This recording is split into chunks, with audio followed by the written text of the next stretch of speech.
साम्राज्य की स्मृतियां हैं। राय के नेतृत्व में यह ऐसे साम्राज्य की स्थापना हुई थी जिसकी कीर्ति पताका सारे विश्व में फैली।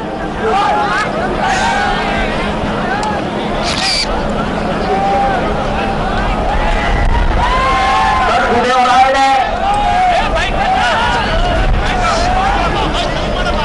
विदेशी आक्रमण के खिलाफ युद्ध किया।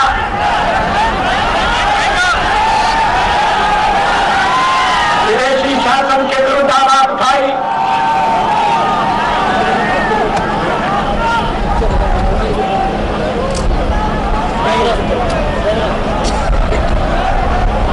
भारतीय इतिहास के अतीत का वह पृष्ठ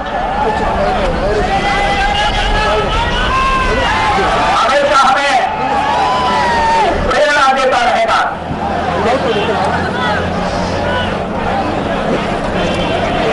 ये सवाल मन में जरूर उठता है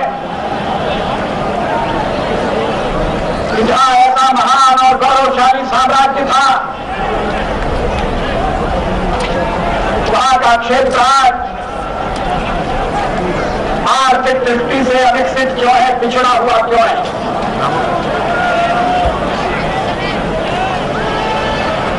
निजाम के राज्य में इस इलाके की उपेक्षा हुई हो, ये तो समझ में आ सकता है, लेकिन देश को आजाद हुए 50 साल हो गए। 45 साल कांग्रेस का शासन था। उसमें प्रादेशिक संतुलन बढ़ता गया, विषमता में वृद्धि होती गई।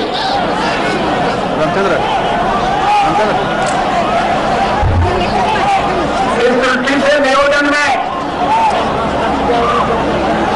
बुनियादी परिवर्तन की जरूरत है।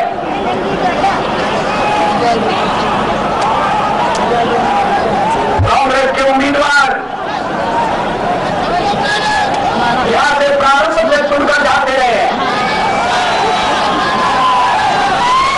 लोकसभा के सदस्य निर्वाचित हुए,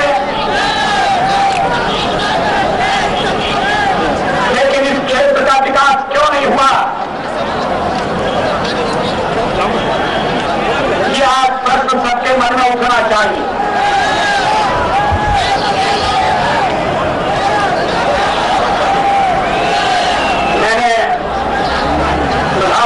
कि मेरे भाषण का भाषांतर किया जाए, कन्नड़ में भाषांतर होगा। आप थोड़ा धैर्य के साथ सुने।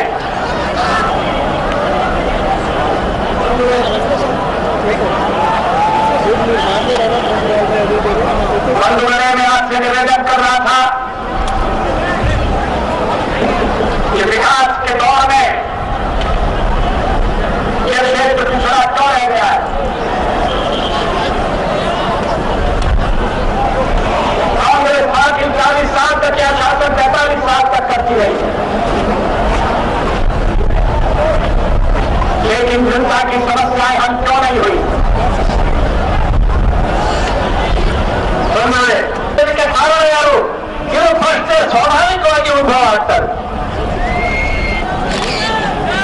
प्राकृतिक साधनों से संपन्न है।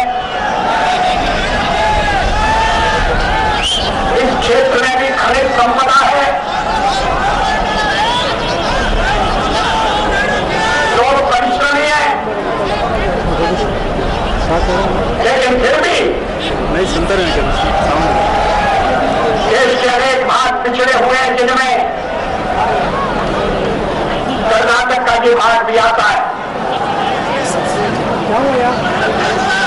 ಈ ದೇಶದಲ್ಲಿ कोई महत्वपूर्ण परिवर्तन नहीं हुआ।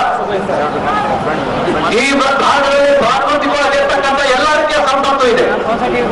ಹಲವಾರು ಬಾರಿ ಮೇಲಿಂದ ಮೇಲೆ ಕಾಂಗ್ರೆಸ್ಸಿನ ಸಂಸದರನ್ನೇ ನಾವು ಆರಿಸಿ ಕಳಿಸಿದ್ರಿ, ಆದರೆ ಬಳ್ಳಾರಿಯಲ್ಲಿ ಯಾವುದೇ ರೀತಿಯ ವಿಕಾಸ ಆಗಲಿಲ್ಲ, प्रगति। हम कांग्रेस को परास्त करके चुने गए थे। कांग्रेस को हराकर निर्वाचित हुए थे, लेकिन ऐसा लगता है कि कांग्रेस बिना सत्ता के नहीं रह सकती।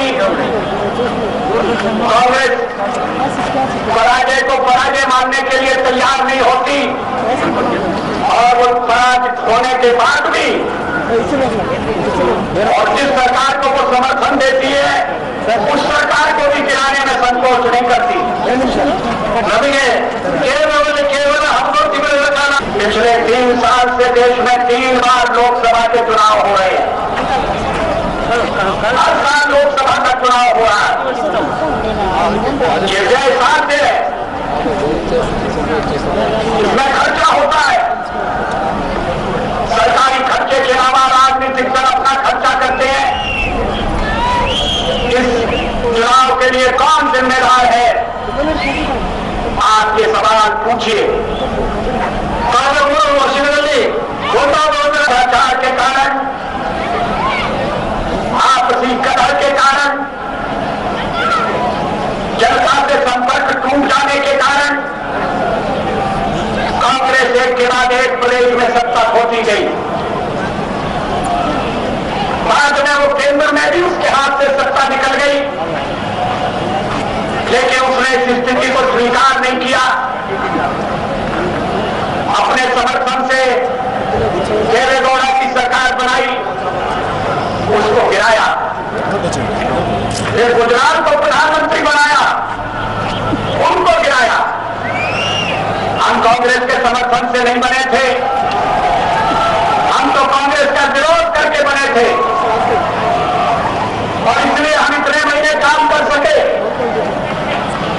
लेकिन जब उसने देखा, कांग्रेस ने देखा कि ये सरकार अच्छी चल रही है, आर्थिक स्थिति सुधर रही है, देश मजबूत हो रहा है, अन्न का उत्पादन बढ़ गया है, विदेशी मुद्रा का भंडार है, तो फिर कांग्रेस ने हमारी सरकार को गिराने के लिए षड्यंत्र किया। आंदोलन का कहा भ्रष्टाचार कांग्रेस, इसके लिए कांग्रेस ने सिद्धांत विहीन गठबंधन किया। हमारे खिलाफ जो भी था, जिस विचारधारा में बदलने सच्चाई देख ली, ये संतोष की बात है। कांग्रेस ಈ ರೀತಿಯ ಸರ್ಕಾರಗಳು ನಂತರ ಏನು ಕೆಲಸ ಮಾಡಿದ್ರು? ರಾಷ್ಟ್ರಪತಿಯವರನ್ನ ಭೇಟಿ ಮಾಡಿದ್ರು ಶ್ರೀಮತಿ ಸೋನಿಯಾ ಗಾಂಧಿ ಅವರು.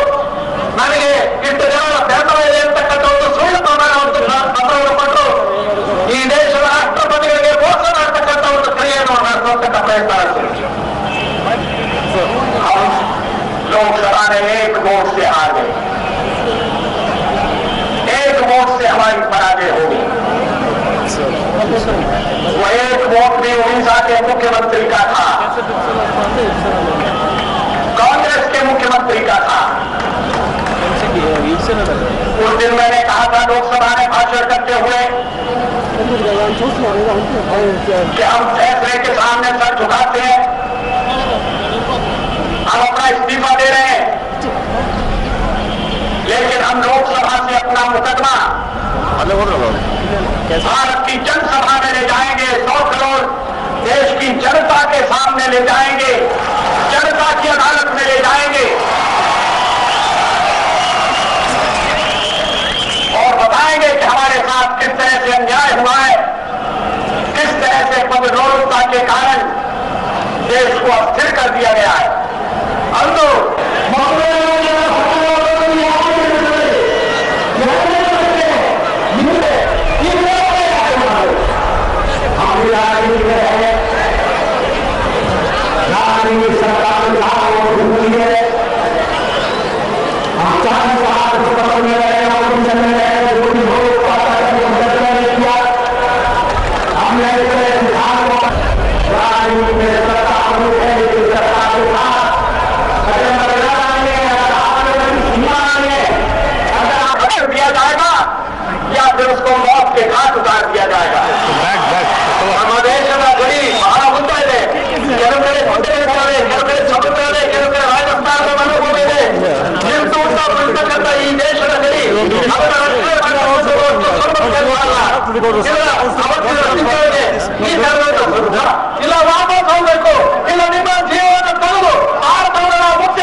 जितनी लड़ाइयां लड़ी हैं, चाहे उनमें हार हुई हो चाहे जीत हो, हर लड़ाई में हमने अपने देश का थोड़ा सा भाग आक्रमणकारी को दे दिया, आक्रमणकारी के बाद छोड़ दिया। एक तिहाई जम्मू कश्मीर पाकिस्तान के कब्जे में, हाजी वीर जीतने के बाद पाकिस्तान को लौटा दिया गया। बांग्लादेश के युद्ध में भारत की विजय हुई। 90,000 पाकिस्तानी सैनिक हमारी कैद में थे। पाकिस्तान की जमीन हमारे पास थी। हमने इंदिरा जी से कहा कि यह मौका है, कश्मीर समस्या को हमेशा के लिए सुलझा लीजिए, जम्मू कश्मीर को हमेशा के लिए अपना बना लीजिए, जो इलाका पाकिस्तान के पास है उसे वापस ले लीजिए। ऐसा नहीं हुआ, कैदी छोड़ दिए गए, जमीन वापस दे दी गई और जम्मू कश्मीर विवाद का विषय बना रहा, जो आज भी परेशान कर रहा है। प्रदेश हलवार ನಾವು ಮಾಡಿದ್ದೇವೆ, पाकिस्तान जैसे लेकिन कारगिल का युद्ध ऐसा युद्ध था जिसमें हमने न केवल आक्रमणकारियों को खदेड़ दिया, मगर हिंदुस्तान की 1 इंच जमीन भी आक्रमणकारियों के साथ नहीं जाएगी। 1 इंच जमीन हमने लड़ता कारगिल युद्ध में इंच भूमि में सारा उनके बिल्कुल बदल गया, बिल्कुल नहीं बनाओ। इस विजय के लिए हमारी सेना को श्रेय जाता है, बहादुर जवानों को जाता है।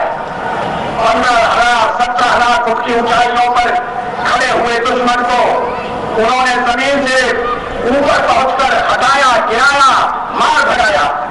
ये तो बोले क्या सकता हूं मैं सबसे होता नाना वीर सैनिक कहिए कि ये सबसे श्रेष्ठ समझने को चलना रहेगा। हम अगर अपने बहादुर जवानों को बधाई देते हैं, उनका अभिनंदन करते हैं, शहीदों का सम्मान करते हैं, तो कांग्रेस वाले आरोप लगाते हैं कि हम राजनीतिक लाभ उठा रहे हैं, राजनीतिक लाभ उठा रहे हैं कि हमारी कोई इच्छा नहीं है। कांग्रेस वाले की इच्छा है तो शहीदों को श्रद्धांजलि दे सकते हैं।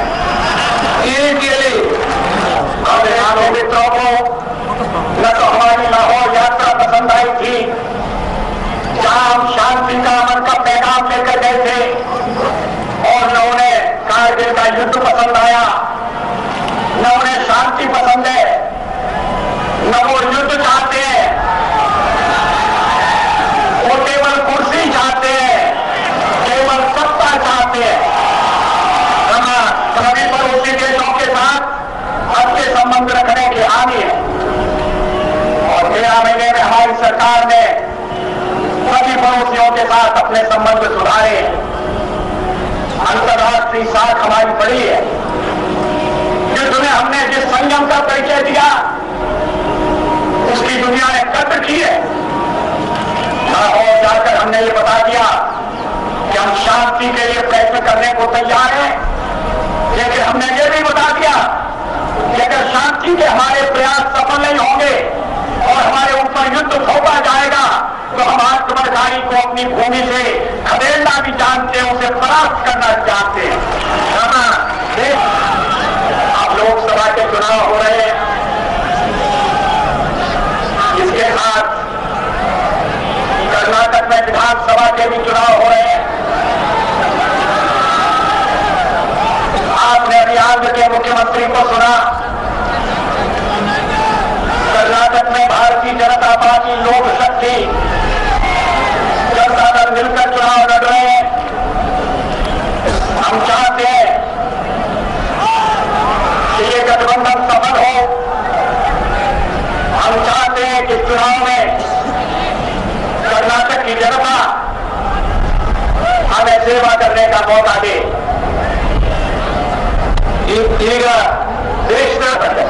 अभी आपने हमारी लोकसभा की प्रत्याशी श्रीमती सुषमा स्वराज को सुना।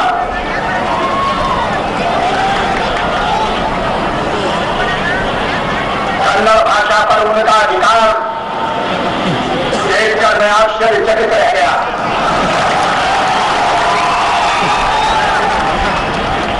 मुझे डरे कहीं कर्नाटकवासी उन्हें अपने यहाँ न रख लें, दिल्ली जाने से मना करें।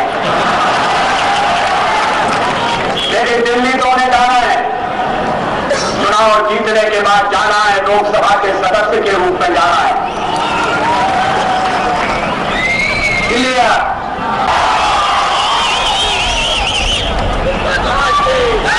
श्रीमती सुषमा स्वराज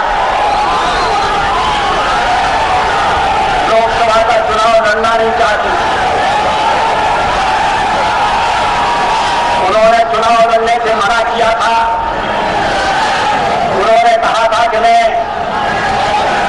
इस बार चुनाव नहीं लड़ूंगी, मैं पार्टी के और उम्मीदवारों के लिए काम करूंगी। लेकिन कोई अदृश्य शक्ति थी जो ये तय कर रही थी कि वो चुनाव भी लड़ेंगी और कहां लड़ेंगी ये भी तय कर रही थी।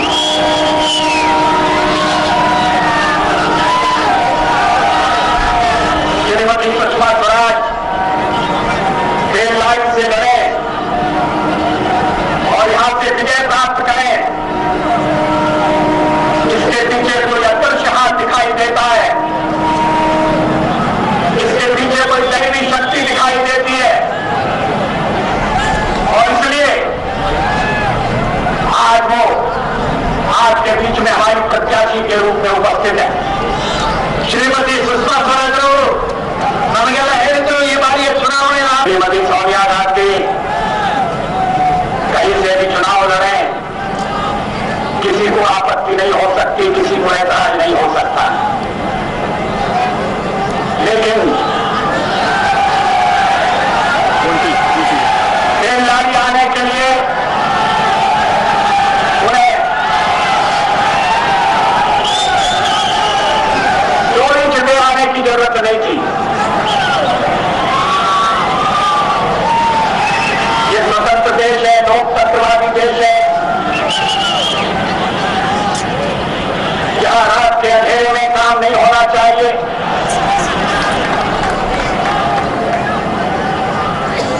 नामजद पर्चा दाखिल करना एक अपने में कार्यक्रम समारंभ है। श्रीमती सोनिया गांधी दिन के उजाले में आ सकती थी, उससे सुरक्षा के लिए बड़ी कठिनाई पैदा हो गई। सुरक्षा के प्रबंध को भी सूचित नहीं किया गया कि श्रीमती सोनिया गांधी बेलारी जा रही है। उनके साथ कोई रक्षा करने वाला नहीं था, हिफाजत करने वाला नहीं था, देखरेख करने वाला नहीं था। ये सरकार के लिए बड़ी मुसीबत की बात हुई, ऐसा नहीं होना चाहिए था। श्रीमती सोनिया गांधी प्रधानमंत्री न बने, ये आवाज सबसे पहले कांग्रेस पार्टी के बीच में से उठी, उनके घर में से उठी। श्रीमती सोनिया गांधी और प्रधानमंत्री ಆಗಬೇಕು ಅಂತಕ್ಕಂಥ विषय पार्टी के जो लोकसभा में नेता है श्री शरद पवार, उन्होंने ये मांग उठाई, जो कांग्रेस की तरफ से लोकसभा के अध्यक्ष रह चुके हैं। कल ये श्री संगमा, उनकी ओर से ये आवाज उठाई गई। श्री तारिक अनवर ने ये आवाज उठाई। ये सब कांग्रेस के थे जिन्होंने आवाज उठाई कि विदेशी मूल का कोई व्यक्ति राष्ट्रपति या प्रधानमंत्री नहीं होना चाहिए। बाद में इस मांग को और दलों ने समर्थन दिया। ये मांग कोई व्यक्तिगत रूप से उनके खिलाफ नहीं है, लेकिन देश के हितों की रक्षा के लिए इस तरह का प्रबंध किया जाए, ये देशवासी अनुभव करते हैं। लोग सवेरे विदेशी मूल के होने के अलावा किसको कितना अनुभव है, ये भी एक महत्वपूर्ण पहलू है जिसको ध्यान में रखा जाना चाहिए। विदेशी मूल मात्र मैंने आपको कहा कि मैं तो 40 साल विरोधी दल में रहा हूं, मैंने कभी विरोध के लिए विरोध नहीं किया, रचनात्मक विरोध किया, विधायक विरोध किया और धीरे धीरे सीढ़ी दर सीढ़ी चढ़ते चढ़ते आज मैं इस स्थिति में पहुंचा हूं। मानो आज के जीवन में हमारे 13